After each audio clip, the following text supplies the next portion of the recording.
Hola, en este video vamos a ver la síntesis del furano por el método de Palk-Nord y el método de Face-Benari.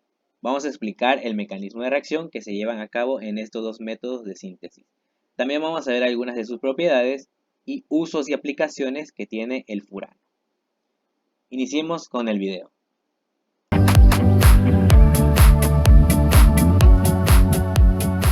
Primero veamos las propiedades del furano y algunos de sus usos.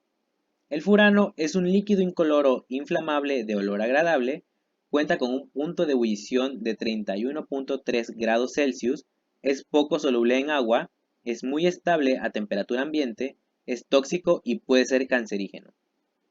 Es un compuesto heterocíclico aromático que cumple con la regla de Huckel 4n+2 y los 6 electrones pi se encuentran girando sobre los 5 átomos del anillo. Sin embargo, no todos los átomos del ciclo tienen la misma densidad electrónica, ya que como el oxígeno es más electronegativo que el carbono, atrae hacia él la nube electrónica generando dos polos. Como lo podemos observar aquí en la imagen, tenemos menor densidad electrónica de este lado y la mayor densidad electrónica se encuentra del lado donde se encuentra el átomo de oxígeno. Y este compuesto es un sistema pi excedente. El furano es fácilmente accesible y su mayor importancia deriva en ser la fuente principal de la producción industrial de tetrahidrofurano. Aquí podemos ver su estructura química, que tiene una estructura similar a la del furano, pero esta se encuentra totalmente saturada. Eso quiere decir que no tenemos dobles enlaces. Y el tetrahidrofurano se utiliza como solvente de polaridad intermedia en reacciones químicas y como reactivo precursor de la polimerización. Y uno de sus principales usos es en la industria farmacéutica como solvente de extracción. Y el furano se utiliza como base química para la síntesis de barnices, pinturas, agroquímicos y fármacos. Y en la naturaleza existen compuestos que tienen dentro de su estructura el heterociclo del furano. Entre ellos tenemos el ejemplo de la vitamina C, también conocida como ácido ascórbico. Y aquí tenemos la estructura del ácido ascórbico, que aquí podemos observar el heterociclo del furano. Ahora sí vamos a ver los métodos de síntesis. Vamos a iniciar con el método de Palk-Nord.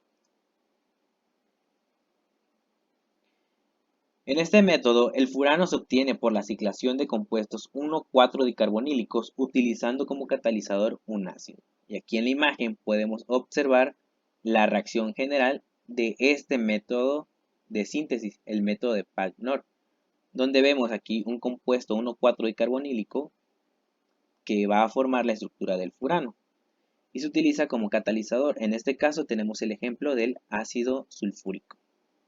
Y aquí tenemos que se observa que el protón ácido proveniente del ácido sulfúrico inicia la reacción al coordinarse a uno de los oxígenos de los grupos carbonilo, polarizando el doble enlace carbono-oxígeno.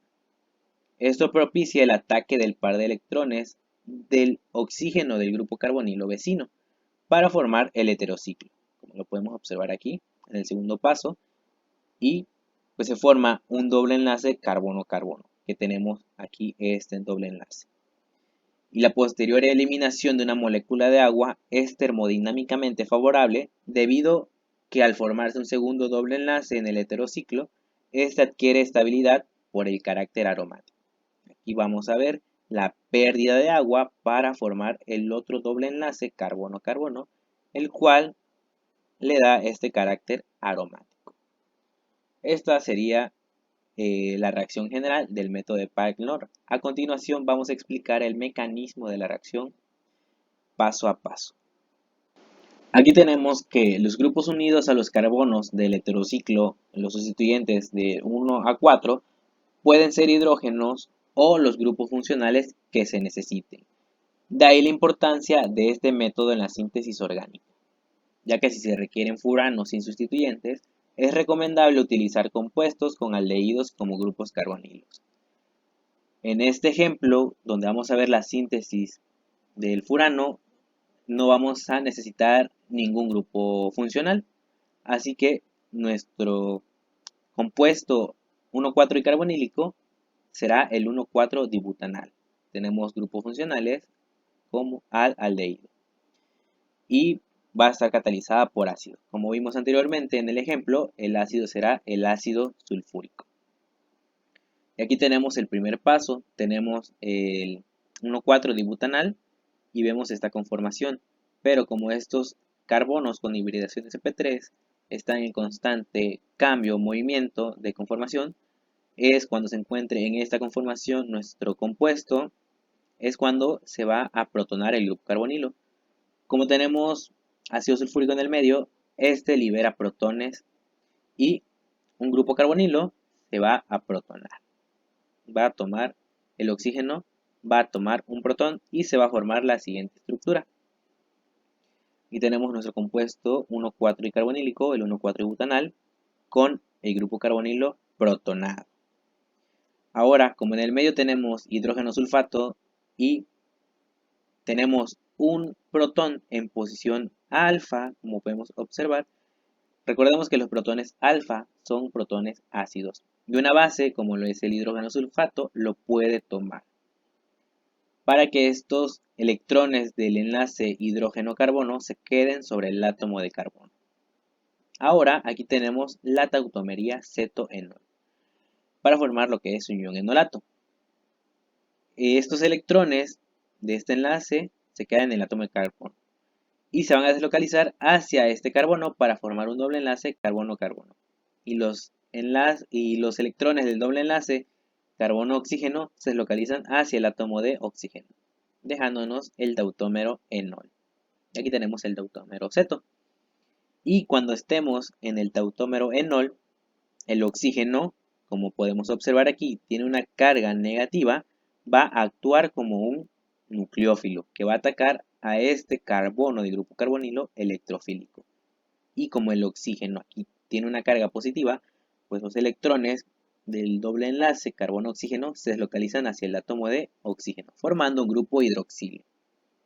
Y nos queda de la siguiente manera. Aquí tenemos ya formado el ciclo de 5 miembros. Y solo falta un paso, perder una molécula de agua.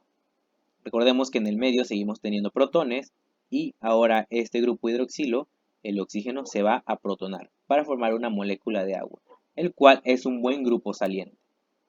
Y como tenemos también en el medio hidrógenos sulfatos, una base va a tomar este protón para que los electrones de este enlace carbono-hidrógeno se deslocalicen hacia este carbono para formar el nuevo doble enlace, expulsando la molécula de agua y formando el heterociclo del furano. Y así es como se lleva a cabo la síntesis del furano por el método de Pal-Knorr. Ahora vamos a ver el método de Faes-Benary.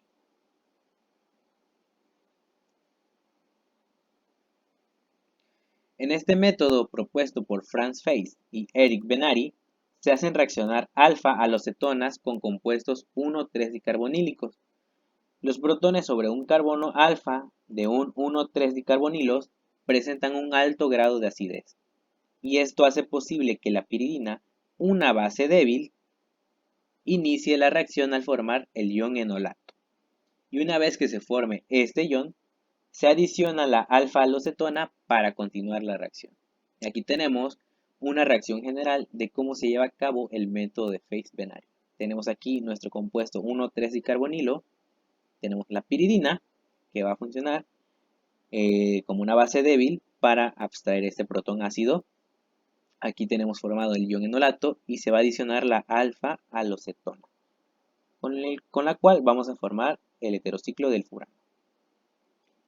Y también recordemos que en el método de Pal-Knorr, cuando se requiere un furano sin sustituyentes, se deben utilizar reactivos en los cuales el grupo carbonilo sea un aldehído. Así que esto también aplica para el método de Faes-Benary. Podemos utilizar aldehídos cuando queremos el furano sin sustituyentes. Aquí vamos a ver la síntesis del furano 3-carbaldehído. Vamos a utilizar como compuesto de partida el propanodial y aquí vemos que la piridina con este nitrógeno que tiene un par de electrones libres, va a tomar este protón, ya que, como hemos visto, presenta un alto grado de acidez, ya que se encuentra en posición alfa. Y cuando la piridina toma este protón, se forma la siguiente estructura, el ion enolato. Aquí tenemos, también ocurre la tautomería cetoenol, y tenemos el tautómero ceto, y estos electrones del carbono se pueden deslocalizar hacia este carbono para formar un doble enlace carbono-carbono que tenemos aquí abajo. Y los electrones del doble enlace carbono-oxígeno se deslocalizan hacia el átomo de oxígeno. Y formamos aquí el tautómero enol. Pero en este caso, cuando los electrones se encuentren sobre el átomo de carbono en el tautómero ceto, el carbono va a actuar como un nucleófilo. Y aquí vamos a utilizar como nuestro alfa, vamos a utilizar un aldehído, un alfa-aloaldehído. En este caso tenemos el 2-cloroacetaldehído. Ahora, este carbono, como tiene un par de electrones libres, es un nucleófilo. Va a atacar a este carbono electrofílico del grupo carbonilo. Cuando se lleva a cabo este ataque nucleofílico, los electrones del doble enlace carbono-oxígeno de este grupo carbonilo se deslocalizan hacia el átomo de oxígeno. Y nos queda de la siguiente manera. Nos queda esta estructura. Aquí tenemos el grupo carbonilo, en el cual esos electrones se han deslocalizado hacia el átomo de oxígeno, dejándolo con una carga negativa. Y este es el nuevo enlace carbono-carbono que hemos formado. Ahora aquí ocurre una transferencia de protón. Recordemos que tenemos la piridina protonada en el medio y este oxígeno que tiene carga negativa va a tomar este protón para formar un grupo hidroxilo. Y este carbono, como vemos, está en posición alfa y este hidrógeno presenta un alto grado de acidez. La piridina va a tomarlo, dejando los electrones en el átomo de carbono, para que se deslocalicen hacia este carbono formando un doble enlace carbono-carbono. Y estos electrones del doble enlace carbono-oxígeno se deslocalizan hacia el átomo de oxígeno para formar la siguiente estructura en esta segunda etapa. Aquí vemos el doble enlace carbono-carbono que hemos formado y también el grupo hidroxilo. Ahora, este átomo de cloro va a actuar como nuestro grupo saliente, ya que este oxígeno vemos que tiene una carga negativa, va a actuar como un nucleófilo y va a atacar a este carbono para expulsar de la estructura al átomo de cloro. Y así vamos a formar el heterociclo de 5 miembros. Y aquí ya tenemos formado un doble enlace carbono-carbono y se ha cerrado el ciclo. En un último paso, pues vemos que aquí tenemos un grupo hidroxilo, el cual no es un buen grupo saliente. Pero recordemos que en el medio tenemos la piridina protonada, por lo cual tenemos protones. Así que este grupo hidroxilo va a tomar un protón y va a formar una molécula de agua, el cual ya es un buen grupo saliente. Y también tenemos el átomo de cloro en el medio, el cual va a tomar este protón para dejar estos electrones del enlace carbono-hidrógeno sobre el átomo de carbono, para que los deslocalice hacia este átomo de carbono formando un nuevo doble enlace carbono-carbono. Y se expulsa la molécula de agua que se había formado anteriormente. Y así formamos, ahora sí, el heterociclo del furano, con los dos dobles enlaces carbono-carbono, el cual le da el carácter aromático. Perdemos la molécula de agua y se forma el furano. En este caso, sintetizamos el furano 3-carbaldehído. Y pues este sería el método de Faith-Benay.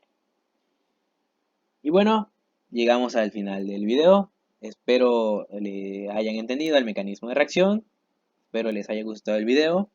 Y recuerden apoyarlo con un like, suscribiéndose al canal y compartiendo el video con sus amigos para poder ayudar a más personas. Muchas gracias por el video. Nos vemos la próxima.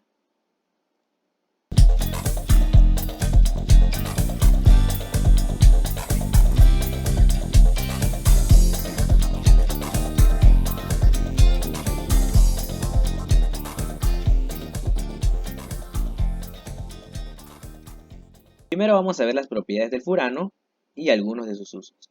El furano es un líquido...